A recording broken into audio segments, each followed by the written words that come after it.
कल के महात्म्य में भगवान गरुण जी के प्रश्नों का उत्तर देते हुए बताया किस प्रकार पापात्मा जीव माँ के उदर में प्रवेश करते हैं, यातना का पीड़ा का वहाँ उदर में उपभोग किए, और जन्म के पश्चात जीव जैसे यातना का उपभोग करके और मृत्यु के पश्चात पुनः यमलोक की पुरी पहुँचता है। इस वृत्तांत का भगवान ने सम्यक वर्णन किया। आगे श्री गरुण जी भगवान से प्रश्न करते हैं। वह वृत्तांत श्री सूत जी महाराज सौनकादि मुनियों को बताते हैं। यह कथा महात्मा श्री सूत जी सौनक आदि 88,000 महात्माओं को विष्णु क्षेत्र नैमिषारण्य में सुना रहे हैं। इतने वृत्तांत का वर्णन करने के बाद पुनः अब श्री सूत जी कहते हैं। सूतवाच इति सुत्वात् गरुड़ः कंपितो अस्वस्थ पत्रवत जनानाम उपकारार्थम पुनः प्रपक्ष केशवम। श्री सूत जी कहते हैं, मुनियों, ऐसा वृत्तांत भगवान नारायण ने गरुण जी को सुनाया कि गरुण जी सुन करके पीपल के पत्ते के समान, जिसे बिना वायु के हवा के पीपल का पत्ता डुलता रहता है, ऐसे जो भगवान के भक्त हैं जिनके अंदर भय व्यापना ही नहीं चाहिए, वही गरुण जी भय से कंपायमान हो गए। लेकिन गरुण जी ने सांसारिक जीवों के कल्याण की कामना को शिरोधार्य करते हुए पुनः भगवान से प्रश्न किया। गरुण उवाच, गरुण जी बोले कि कृत्वा पापानि मनुजाः प्रमादात् बुद्धितोऽपि वा न यान्ति यातनायाम्याः कैनोपायेन कथ्यताम्। संसार अर्णो मगनानां नराणां दीनचेतसां पापोहत बुद्धीनां विषयोपहतात्मनां उद्धारार्थं वदस्वामिन पुराणार्थं विनिश्चयम् उपायम एन मनुजाः सद्गतिं यान्ति माधव। गरुण जी ने कहा, हे स्वामिन, किस उपाय से मनुष्य प्रमादवश अथवा जान समझ करके पाप कर्मों को करने के बाद यदि मृत्यु को प्राप्त हो तो यम की यातना उसको न भोगनी पड़े। हे प्रभु, संसार रूपी सागर में जो डूब चुके हैं, जो दीन चित्त वाले हैं, पाप कर्म को करते रहने से जिनकी बुद्धि नष्ट हो चुकी है, विषयों के कारण दूषित आत्मा वाले मनुष्यों के उद्धारार्थ, हे माधव, पुराणों में कोई जो सुनिश्चित उपाय हो ऐसा कहिए जिससे कि मनुष्य सद्गति को प्राप्त हो गए। श्री भगवान उवाच, भगवान बोले कि साधु पृष्ठम त्वयातार्क्ष मनुषाणाम हिताय वै शृणुष्व हिता भूत्वा सर्वमते कथयाम्यहम्। दुर्गति कथिता पूर्वम अपुत्राणाम च पापिनाम पुत्राणाम धार्मिकाणाम तू न कदाचित खगेश्वर। पुत्र जन्म निरोधा स्याद् यदि केनापि कर्मणा तदा कश्चिद् उपायेन पुत्रोत्पत्तिं प्रसादयेत। श्री भगवान बोले, हे तार्क्ष, मनुष्यों के हित की कामना से आपने बड़ी श्रेष्ठ बात पूछी। सावधान होकर के सुनो, मैं आपको सब बताता हूं। हे खगेश्वर, मैंने पहले जिन जीवों की दुर्गति का वर्णन किया है, ऐसे जीव दुर्गति गति का उपभोग करते हैं जो मैंने बताया है, जो पापात्मा हैं और पुत्रहीन हैं। लेकिन कदाचित जो धर्मात्मा हैं और धार्मिक हैं और पुत्रवान हैं, वे यम की यातना का उपभोग नहीं करते। इसलिए यदि किसी कर्म के फलस्वरूप किसी कारणवश घर में पुत्र का जन्म न हो रहा हो तो सुधी जनों को चाहिए कि पुत्रोत्पादन का प्रयत्न करें। महाराज, पुत्रोत्पादन के उपाय क्या हैं? हरिवंश कथाम श्रुत्वा सतचंडीम विधानतः भक्त्या श्री शिवम आराध्य पुत्रम उत्पादयेत सुधी। हरवंश पुराण की कथा श्रवण करें, सतचंडी अनुष्ठान का विधान करें, भक्त से भगवान शिव की आराधना करें। इन सत्कर्मों के फलस्वरूप निश्चित ही घर में पुत्र का जन्म होएगा। नहीं तो यही सत्कर्म ही जीव के सद्गति के कारण बनेंगे। तो पुत्र की क्यों आवश्यकता है? तो बताया कि पुत्र पुण्णामनो नरकात् असमत पित्रम त्रायते सुतः तस्मात् पुत्र इति प्रोक्तः स्वयमेव स्वयंभुवः। पुत्र शब्द का सबसे पहली बार प्रयोग भगवान ब्रह्मा ने किया। जैसे इसको हम दीवाल क्यों कहते हैं? हमारे पिताजी ने बताया। उनको किसने बताया? उनके पिताजी ने। उनको किसने? उनके पिताजी ने। ऐसे पुत्र शब्द का प्रयोग हम आप भी करते हैं, लेकिन पहली बार इस शब्द का प्रयोग संबोधन में भगवान स्वयंभू ब्रह्मा जी ने किया था। क्यों किया था? जो अपने माता पिता को पुण्णाम नाम के नरक से मुक्ति दिलाए वही क्या है? पुत्र है। नहीं तो विष्ठा समाकिलः, उसको विष्ठा के समान मानिए। जो माता पिता के सदगति का उपाय नहीं करता वो पुत्र क्या है? विष्ठा। विष्ठा में काहे की विष्ठा? सूकर की। कौन सी सूकर? जो जंगल में नहीं, जो ग्रामीणांचल में भ्रमण करती है, मल भक्षण करती है, ऐसी सूकर के विष्ठा के समान है। तो महाराज यदि जीव की सदगति होनी है तो पुत्र की आवश्यकता है। तो कितने पुत्र हों तब जीव को सदगति मिलेगी? पुत्र से ही सदगति मिलनी है तो कितने पुत्र हों? तो भगवान ने कहा कि एको विपुत्रो धर्मात्मा सर्वं तारयते कुलम पुत्रेण लोकान् जयते श्रुतिरेषा सनातनी। एक ही पुत्र हो लेकिन धर्मात्मा हो तो संपूर्ण कुल का उद्धार कर देगा। ऐसा सनातन में पुत्रों के श्रेष्ठ महात्मा का वर्णन मिलता है। इप वेदैर प्रोक्तम पुत्रम महात्म्य उत्तम। ऐसा वेद भगवान ने पुत्रों का श्रेष्ठ महात्म बताया है कि तस्मात् पुत्र मुखम दृष्ट्वा मुंचते पैतृकादृढात्। जो अपने पुत्र का मुख देख लेता है वह पितृण से मुक्त हो जाता है। और पौत्रस्य स्पर्शनात् मुंचते ऋणत्रयात्।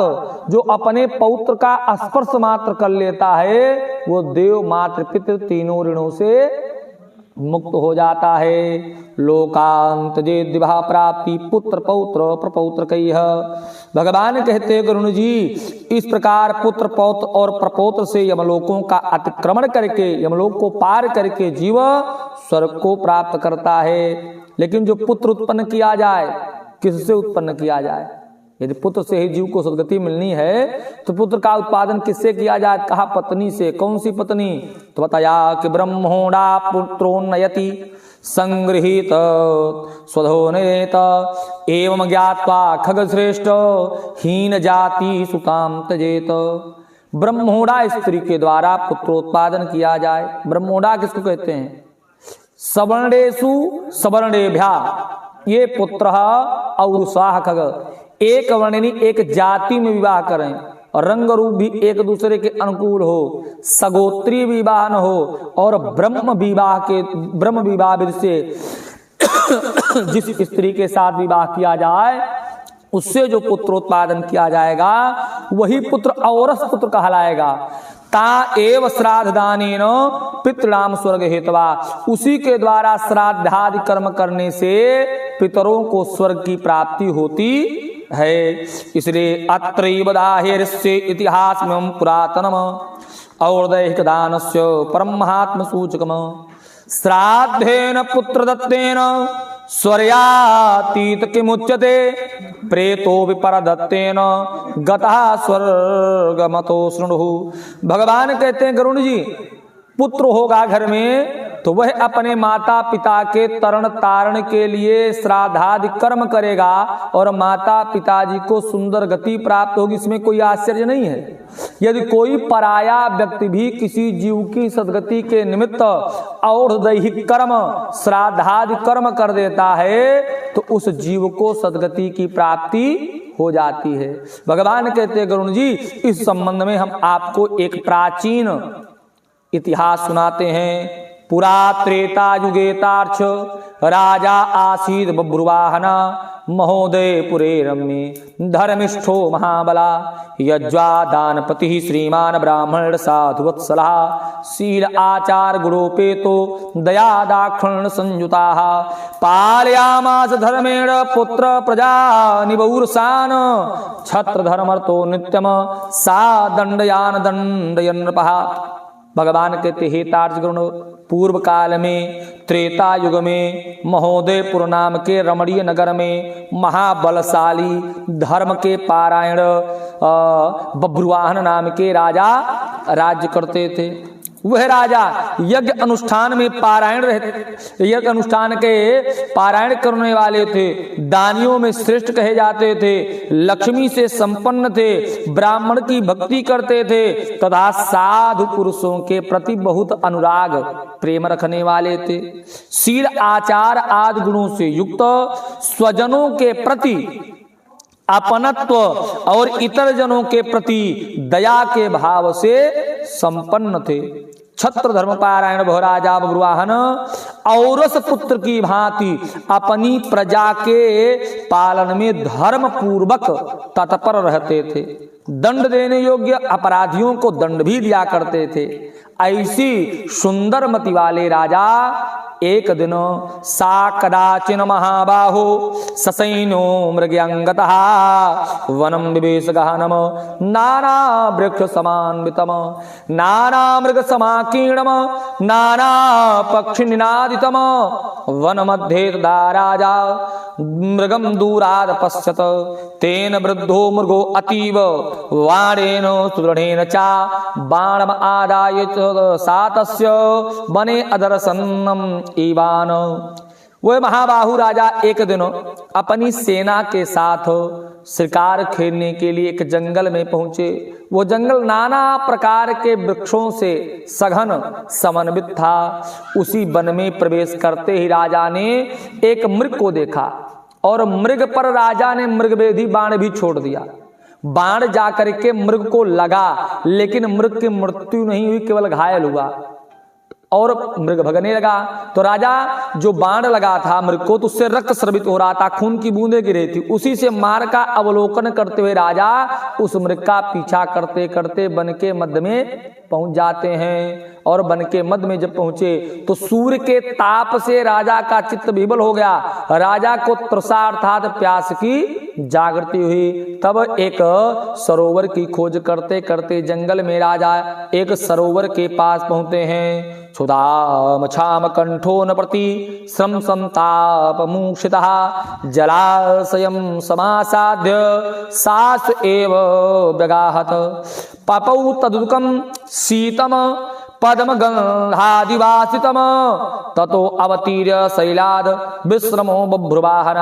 राजा को एक सरोवर जब मिला तो सरोवर में राजा अपने घोड़े के सहित उतर जाते हैं और कमल के पुष्प से सुवासित सुगंधित सरोवर के शीतल जल का राजा ने पान किया। और राजा जब जल का पान करते तो राजा का चित्त कुछ स्थिर हुआ और राजा तब पीछे मुड़ करके देखते हैं जब तो बड़ा सुंदर दृश्य देखा कि ददर्श न्यग्रोध तरुम शीतक्षाया मनोहराम महाविटव विस्तीर्णम पक्षी संघ निनादितम वनस्य तस्य सर्वस्य महाकेतुम इव स्थितम मूलम तस्य समासाद्य निषाद महीपति। राजा ने कि विशाल नग्रोध अर्थात वट के बरगद के पेड़ को देखा। इतनी सघन डालियां थी कि एक डाली का पत्ता दूसरी डाली के पत्ते को संस्पर्श कराता, जिससे सूर्य का प्रकाश पृथ्वी पर ठीक तरीके से नहीं पहुंच पा रहा था। और सूर्य का प्रकाश न पहुंच पाने से वृक्ष के नीचे की जो सुंदर छाया थी मनो अत्यंत हर्षणी, मन का हरण करने वाली बड़ी सुंदर छाया उस वट वृक्ष के नीचे थी। राजा को थका भी लग गई थी। तो उस वृक्ष को जब देखा जिसमें सघन छाया दिखाई पड़ी और वृक्ष इतना ऊंचा था कि मानो उस जंगल की पताका हो, महाकेतुम इव स्थितम, जंगल की पताका के समान विशाल काय सघन छाया वाले उस वृक्ष को राजा ने देखा, जिस पर अनेक प्रकार के पक्षियों के समूह निनाद कर रहे थे, कलरव कर रहे थे। राजा अपनी थका को दूर करने के लिए विश्राम करने की इच्छा से उसी बट वृक्ष के जड़ की टेक लेकर के पृथ्वी पर बैठते हैं। इतने में राजा ने फिर देखा अथ प्रेतम ददर्शासौ श्रुताभ्याम व्याकुलेन्द्रियम उत्कचम मलिनम कुबजम निर्वांसम भीम दर्शनम तम दृष्ट्वा विकृतम घोरम विस्मितो बभ्रुवाहनः प्रेतो दृष्ट्वा तम घोराम तवीमागतम नृपम समुस्कानाम भूत्वा तस्यांतिक उपागतः अब्रवीसातदातार्च प्रेतराजो निपम्मचः। वहां पर इसके बाद राजा ने एक भूख और प्यास से व्याकुल इंद्रियों वाले, ऊपर की ओर उठे हुए बालों वाले, अत्यंत मलिन, जिसके कुबड़ा निकला है, मांस से रहित हड्डी का ढांचा मात्र है, ऐसे भयावह प्रेत को एक राजा ने देखा। उस विकृत आकृत वाले, भय को प्रदान करने वाले प्रेत के अमंगलकारी रूप को देख करके महाराज बब्रुवाहन विस्मित हो गए। प्रेत भी घने जंगल में आए हुए राजा को देख करके बहुत विस्मित हुआ और चकित होता हुआ बड़ी उत्सुकता के साथ वह प्रेत राजा के पास आया और कहा कि हे तार्क्ष, उस राजा ने कहा, उस प्रेत ने राजा से कहा कि प्रेत भावो मया त्यक्तः प्राप्तोस्मि परमां गतिम तत्संयोगान महाबाहो जातो धन्य तरोस्मि हम। हे राजन, धन्य है आप और धन्य है आपका परिपुंज। महाराज, आपके दर्शन करने मात्र से मुझे ऐसा प्रतीत हो रहा है कि मैं प्रेतपने से मुक्त हो सकता हूँ। तब राजा उस प्रेत से कहते हैं, राजोवाच कृष्णमर्ण करालस्य प्रेतत्वं घोर दर्शनम केन कर्म विपाकेन प्राप्तं ते बाह्य मंगलम प्रेतत्व कारणम तात ब्रूहि सर्वम शेषतः अकोसित्वं केन दानेन प्रेतत्वं ते विनश्यति। राजा प्रेत से कहते हैं कि हे कृष्ण, यानी काले वर्ण वाले, काले काले अमंगल स्वरूप वाले प्रेत, किस कर्म के प्रभाव से आपको यह प्रेतपना प्राप्त हुआ है? कौन हो तुम और कौन से दान कर्म के प्रभाव से आप प्रेतपने से मुक्त हो सकते हो? तब प्रेतवाच, प्रेत कहता है कि कथयामि श्रेष्ठ सर्वम एव आदितस्तव प्रेतत्व कारणं श्रुत्वा दयाम कर्तुं तमर्षि वैदिशं नाम नगरम सर्वसंपत् समन्वितम नाना जनपदाकीर्णम नानार्थ समाकुलम रम्य प्रसाद सौभाग्यम नाना धर्म समन्वितम तत्राहं निवसंतात देव अर्चन रता सदा वैश्यो जात्यासु देहोहम नामना विदितमस्तु मे ते हव्येन्तर्पिता देवा कव्येन पितरस्तथा विविधैर्दानैर्योगैश्च विप्रा संतर्पिता मया दीन कृपणेभ्यश्च दत्तम अन्नम अनेकधा। वह प्रेत कहता है, हे श्रेष्ठ राजन, मैं आरंभ से लेकर के प्रेतपने प्राप्ति तक का संपूर्ण वृतांत आपसे कहता हूं, जिसको सुन करके निश्चित ही आप हमारे ऊपर दया करेंगे। महाराज, एक वैदिश नाम का बड़ा दिव्य नगर था, जो सभी प्रकार की संपत्तियों से समृद्ध था, नाना जनपदों से व्याप्त, अनेक प्रकार के रत्नों से परिपूर्ण, धनिकों के भवन और देव एवं राज प्रसादों से शोभित और अनेक प्रकार के धर्म अनुष्ठानों से युक्त था। हे तात, मैं वहां रहता हुआ निरंतर देवताओं का पूजन करता था। आपको विदित होना चाहिए महाराज कि मैं वैश्य जाति में उत्पन्न हुआ था और मेरा नाम सुदेव था। हे महाराज, मैंने हव्य प्रदान करके नहीं हवनादि कर्म के द्वारा देवताओं को संतुष्ट किया, तृप्त किया, और कव्य पिंडदानादि के द्वारा अपने पितरों को संतुष्ट किया। अनेक प्रकार के दानों से मैंने ब्राह्मणों को संतुष्ट किया था और अनेक बार दीन, अंधे, कृपण अर्थात जरूरतमंद मनुष्यों को मैंने अन्न आदि का दान दिया था।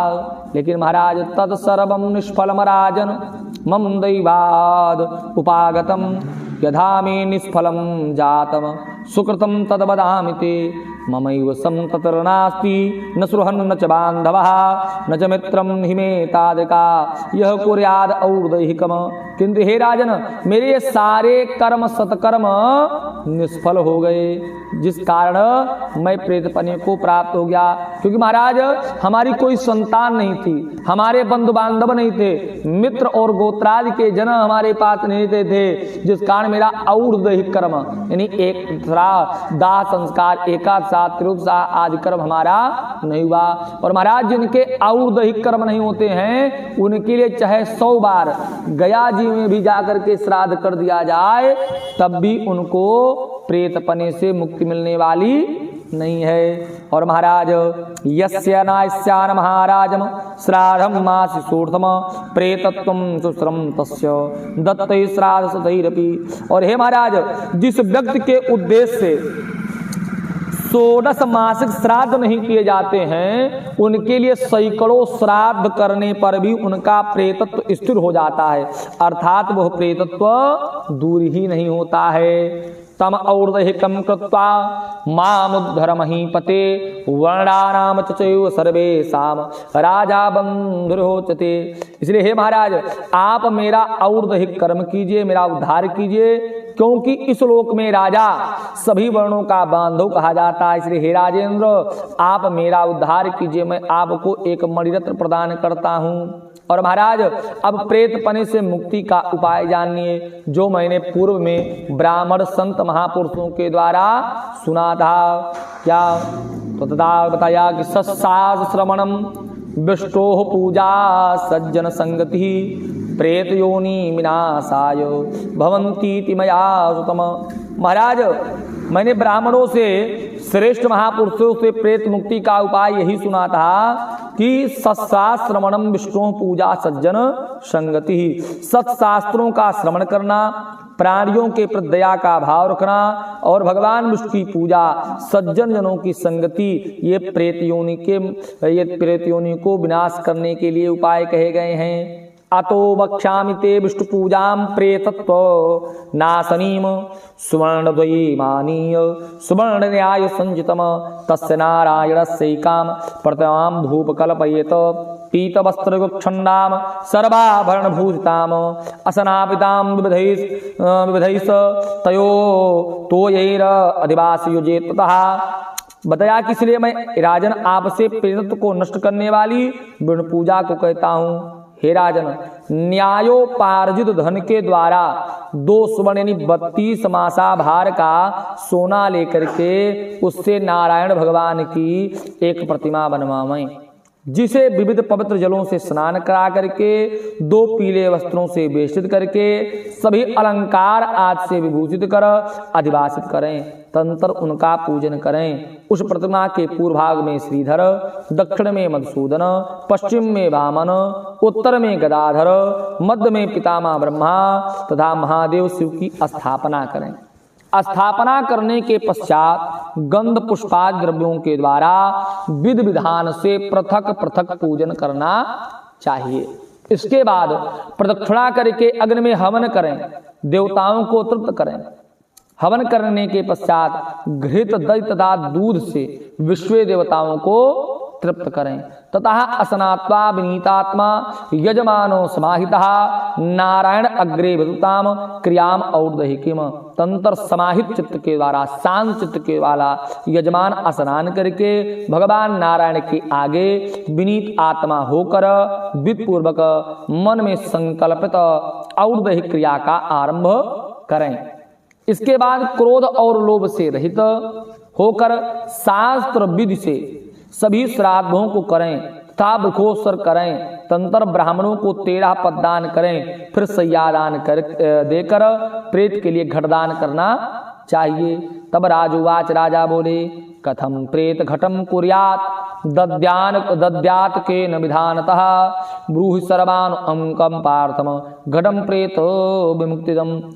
राजा कहते हैं कि हे प्रेत, किस विधान से प्रेत घट का निर्माण करना चाहिए, किस विधान से उसका दान करना चाहिए। सभी प्राणियों के ऊपर अनुकंपा करने के हेतु प्रेतों को मुक्ति दिलाने वाले प्रेत घट दान के विषय में बताइए।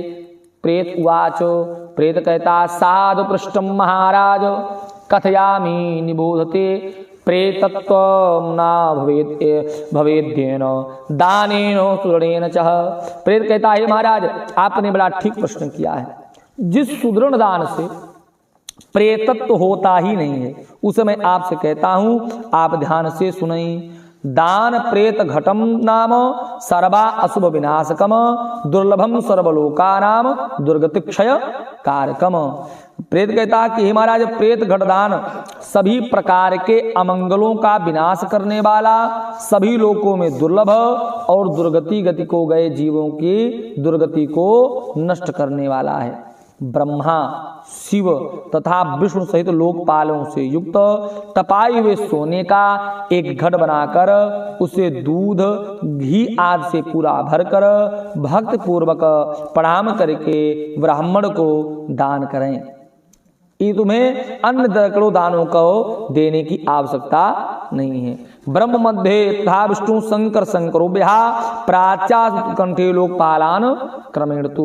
बता कि हे राजन, उस घट के मध्य में ब्रह्मा, विष्णु तथा कल्याण करने वाले अविनाशी भगवान शंकर की स्थापना करें एवं घट के कंठ के पूर्व आदि दिशाओं में क्रमशः लोकपालों का आवाहन करके उनकी धूप पुष्प चंदन आदि से हे राजन प्रेतत्व की निवृत्ति के लिए विद्युत पूजन करें। श्रेष्ठ, सभी दानों में श्रेष्ठ और महापातकों का नाश करने वाले इस दान को श्रद्धा पूर्वक करना चाहिए। श्री भगवान वाचो, तब भगवान बोले कि एवं संजल्प तस्तस्य प्रेतेन सह काश्यप सेना अजगाम अनुपदम हस्त स्वरथ संकुला ततो बले समायाते दत्त्वा राज्ञे महामणिम नमस्कृत्य पुनः प्रार्थ प्रेतो दर्शनम इवान।